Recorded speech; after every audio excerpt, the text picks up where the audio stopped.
আজকে শেখাবো কীভাবে পায়রার ডানা বাঁধতে হয়।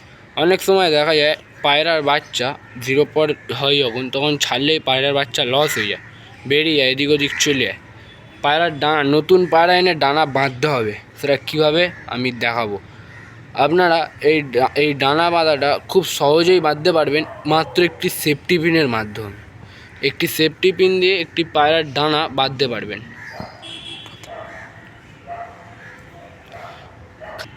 চলুন তাহলে ভিডিওটি শুরু করা যাক। এই সেফটি পিনের মাধ্যমে খুবই সহজে আপনারা পায়রার ডানা বাঁধতে পারবেন।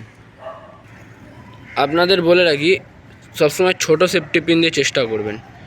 যেমন দেখাচ্ছি, এই যে ডানা, এই ডানার এই জায়গাটিতে একটা চিপে ফুটো করবেন।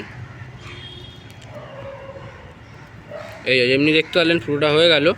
নিয়ে তারপরে এরম 8-9টা পর এরমভাবে নিয়ে এরমভাবে লক করে দেবেন। এইভাবেই পাশের ডানাটিও করবেন। এবার আরেকটি ডানা লক করা দেখাবো। কেন